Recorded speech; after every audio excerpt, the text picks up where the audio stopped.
নমস্কাৰ বন্ধুসকল, মই শৰ্ট ভিডিঅ'ত কৈছিলোঁ আপোনালোকক যে এখন গাড়ীখনৰ ডিটেইলছখিনি জনাম বুলি।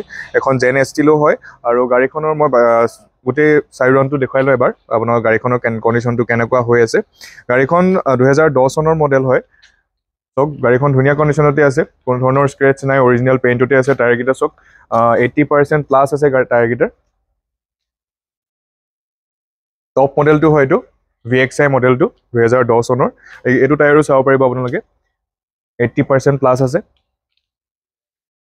চাওক জেন এষ্টিলো VXI মডেলটো আপোনালোকে ইয়াতে ডিকিটো ইয়াতে খুলিব পাৰিব। বেক ৱেপাৰ ডিফগাৰ পাই যাব ইয়াতে। ডিকিটো চাওক, চাউণ্ড চিষ্টেম, মিউজিক চিষ্টেম পাই যাব।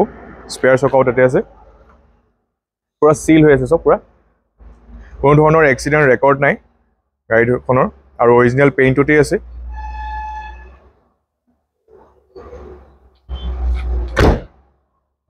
গোটেইকেইটা টায়াৰে অলমষ্ট 90% এইটো 90% প্লাছ আছে।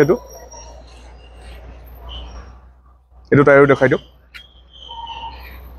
ভাল কণ্ডিশ্যনতে আছে। অলপ ভিতৰৰ ইণ্টেৰিয়ৰটো দেখাই দিম মই এবাৰ। চ' গাড়ীখনত পূৰা চিল, কোনো ধৰণৰ এক্সিডেণ্ট ৰেকৰ্ড নাই। এইফালে ছিট কভাৰ লাগি আছে, মেট লাগি আছে, এটা সুন্দৰ কোৱালিটিৰ ছিট কভাৰ লাগি আছে। কালাৰটো বহুত সুন্দৰ। ইয়াতে পাৱাৰ উইণ্ডো পাই যাব আপোনালোকে।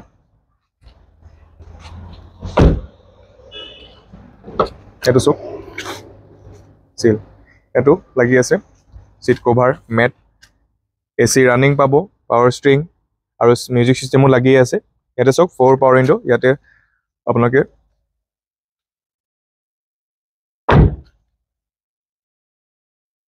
অলপ মই ইঞ্জিনটো খুলি দেখাই দিম।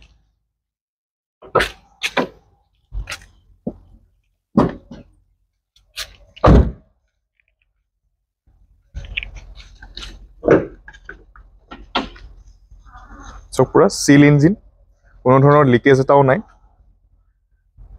আৰু এপ্ৰনকেইটাও দেখাই দিব, এপ্ৰনকেইটাও পূৰা চিল হৈ আছে। ইয়াতে বনেটটো চাব পাৰিব আপোনালোকে।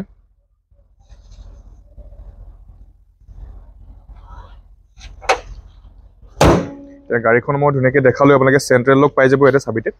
আৰু গাড়ীখন ক'লোৱে মই 2010 চনৰ VXI মডেলটো হয়, টপ মডেলটো হয়। আৰু গাড়ীখন আমি দাম ৰাখিছোঁ মাত্ৰ 1,55,000 টকা দিলে আপোনালোকে এখন নিজৰ কৰিব পাৰিব। তাতে আমি ট্ৰেন্সফাৰ, ইঞ্চুৰেঞ্চ, পলিউশ্যন গোটেইকেইটা ইনক্লুড আছে। তো আহক, ভিজিট কৰক, গাড়ীখন ভালকৈ এবাৰ ফিজিকেলি চাওক, গাড়ীখন এবাৰ টেষ্ট ড্ৰাইভ কৰি লওক। তেতিয়া গাড়ীখনৰ যদি কিবা ডিটেইলছ জানিবলৈ মন যায় তেতিয়া আপোনালোকে মোক হোৱাটছআপত মেছেজ কৰিব পাৰিব। স্ক্ৰীণতে নাম্বাৰটো দিয়া আছে, তাতে মোক কণ্টেক্ট কৰিব নহ'লে ফোন কৰিব। আৰু যদি ভিডিঅ'টো ভাল লাগে লাইক, শ্বেয়াৰ, ছাবস্ক্ৰাইব কৰি দিব। আৰু আমাৰ নতুন নতুন গাড়ী আপডেটখিনি পাই থাকিবলৈ বেল আইকনটো প্ৰেছ কৰি থ'ব। তো থেংক ইউ।